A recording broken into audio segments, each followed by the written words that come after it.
அஸ்ஸலாமு அலைக்கும். Hello all, welcome to Rifayar's diary. இன்றைக்கி திக்கடி எப்படி செய்கிறதுன்னு பார்க்கலாம். இதுக்கு நிறைய பேர் இருக்குது, ஆனால் என் நேட்டிவ் சைடில் திக்கடின்னு தான் சொல்லுவோம். இது கூட சேர்ந்து சர்வ் பண்ணுறதுக்கு ஒரு குருமா பண்ணுவாங்க. அதோட ரெசிபி நெக்ஸ்ட் வீடியோவில் அப்லோட் பண்ணுறேன். திக்கடி செய்கிறதுக்கு ஃபஸ்ட்டு அரிசி மாவை திரட்டி அதை சின்ன சின்ன பால்ஸாக கட் பண்ணி வச்சுக்கணும். அதுக்கு ஒரு பேனில் 4.5 கிளாஸ் தண்ணி எடுத்திருக்கேன். அது கூடயே மாவுக்கு தேவையான உப்பு எடுத்துக்கணும். நான் இந்த கிளாஸில் தான் 3 கிளாஸ் மாவு எடுத்திருக்கேன். 1 கிளாஸ் மாவுக்கு 1.5 கிளாஸ் தண்ணி இந்த மாதிரி லைட்டாக சூடானதுக்கப்புறம் எடுத்து வச்சுருக்க மாவை இதில் சேர்த்துட்டு கைவிடாமல் கிண்டிகிட்டே இருக்கணும். நான் வறுத்த பச்சரிசி மாவு எடுத்திருக்கேன். மாவு இந்த மாதிரி தண்ணியெல்லாம் அப்சர்வ் பண்ணிவிட்டு ஒன்று சேர்ந்து வரும். பார்க்குறதுக்கு தான் இந்த மாதிரி இருக்கும். நம்ம கைவிடாமல் கிண்டினதுனால அது கட்டி எதுவும் இல்லாமல் கரெக்டான கன்சிஸ்டன்சியில் இருக்கும். இந்த மாதிரி வந்ததுக்கப்புறம் அடுப்பை ஆஃப் பண்ணிவிட்டு இதை ஒரு 5 நிமிஷம் மூடி போட்டு மூடி வச்சிடணும். மாவு லைட்டாக ஆறினதுக்கப்புறம் இந்த மாதிரி ஒரு பிளேட்டில் கொஞ்சம் மாவு மட்டும் எடுத்துக்கணும். மாவு ஃபுல்லாக ஆறியிருக்காது, லைட்டாக சூடாக இருக்கும். அதனால கையில் தண்ணி தொட்டுட்டு நல்ல சாஃப்டான டோவாக பிணைஞ்சிக்கணும்.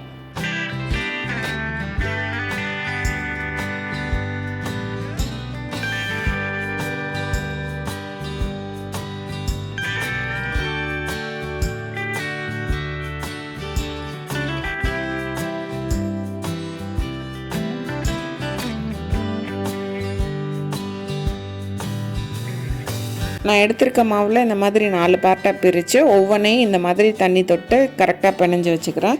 இந்த மாதிரி பண்ணதுக்கப்புறம் நல்லா டைட்டாக மூடி வைக்கக்கூடாது. லைட்டாக துணி ஏதாவது போட்டு மூடி வச்சுக்கலாம். இப்போ ஒரு ஒர்க் போர் இல்லைன்னா பரத்துற கட்டையில் மாவை தூவிட்டு அதில் நம்ம எடுத்திருக்க மாவுலேருந்து கொஞ்சம் எடுத்து அதுலேருந்தும் இன்னும் கொஞ்சமாக பிச்சு இந்த அளவு எடுத்துக்கணும். இந்த மாவை ரொம்ப அழுத்தம் கொடுக்காம லைட்டாக எல்லா சைடும் மாவு ஒரே அளவில் திரண்டு வர மாதிரி கையிலேயே தேய்ச்சி எடுக்கணும்.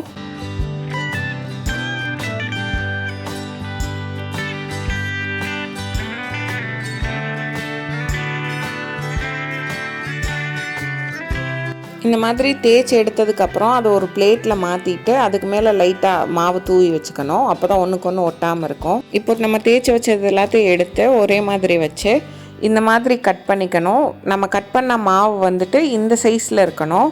இதை விட பெருசாக கூட இருந்துக்கலாம், ஆனால் சிறுசாக இருந்ததுன்னா மாவு கரைஞ்சிடும். இப்போ கட் பண்ணி வச்சுருக்க எல்லா மாவையும் ஒரு பாத்திரத்தில் சேர்த்து அது மேலே லைட்டாக அரிசி மாவு தூவி நல்லா குலுக்கி வச்சுக்கணும். இல்லைன்னா ஒன்றோட ஒன்று ஒட்டிடும். நான் 250 கிராம் மட்டன் எடுத்திருக்கேன். கொழுப்போடவும் எலும்போடவும் அது ஒரு குக்கரில் சேர்த்து உப்பு தண்ணி சேர்த்து வேக வச்சுக்கணும்.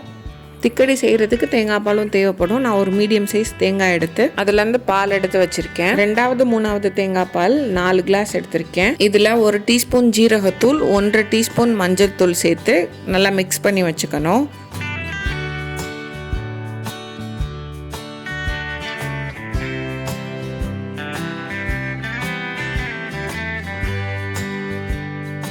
அடுத்து ஃபஸ்ட்டு தேங்காய் பால் 2.5 கிளாஸ் எடுத்திருக்கேன். அதில் 1 டேபிள் ஸ்பூன் அரிசி மாவு சேர்த்து கலந்து வச்சுக்கணும்.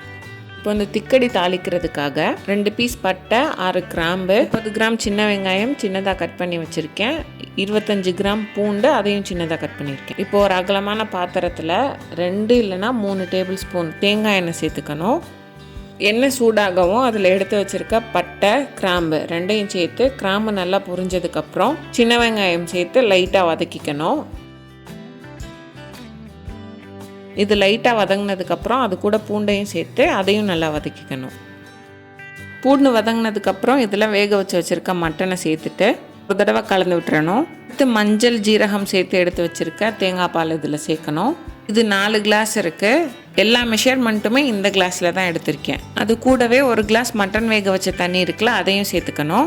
உப்பும் சேர்த்துக்கணும். இப்போ இதை மூடி வச்சு இது ஒரு கொதி வர்ற வரைக்கும் வெயிட் பண்ணணும். கொதி வந்ததுக்கப்புறமா லைட்டாக கலந்து விட்டுட்டு கட் பண்ணி வச்சுருக்க மாவுலேருந்து பாதி மாவு மட்டும் இதில் சேர்த்து ஒரு 2 நிமிஷத்துக்கு விட்டுறணும். அது அப்படியே 2 நிமிஷம் கழித்து மீதம் இருக்க மாவையும் சேர்த்து நல்லா ஒரு தடவை கலந்து விட்டுட்டு மூடி போட்டு நல்லா வேக விட்டுறணும்.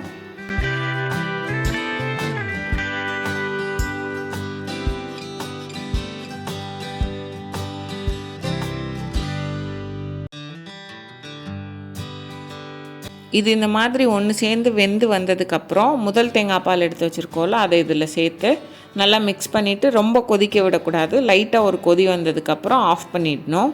இதோடு சேர்த்து திக்கடி வேக வைக்கிறதுக்கு மட்டும் 7.5 கிளாஸ் தண்ணி சேர்க்கணும் 3 கிளாஸ் மாவுக்கு.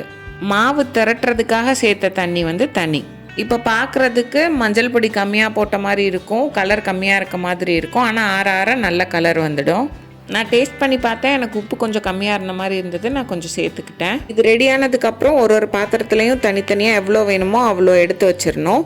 எல்லாத்தையும் மொத்தமாக சேர்த்து எடுத்தோன்னா இது தண்ணி விட்டுரும், அப்புறம் நல்லா இருக்காது.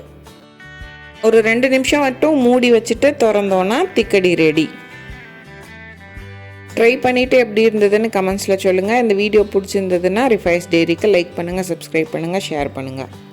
இதோட சேர்த்து சாப்பிட்றதுக்கு ஒரு குருமா பண்ணுவாங்க, அதோட ரெசிபி நெக்ஸ்ட் வீடியோவில் நான் அப்லோட் பண்ணுறேன். சப்ஸ்கிரைப் பண்ணிவிட்டு பக்கத்தில் இருக்க பெல் ஐக்கானை கிளிக் பண்ணுங்கள். அதில் ஆல்ன்ற ஆப்ஷன் காட்டும், அதை செலக்ட் பண்ணிக்கோங்க. அப்போ தான் வீடியோ போட்டால் நோட்டிஃபிகேஷன் வரும்.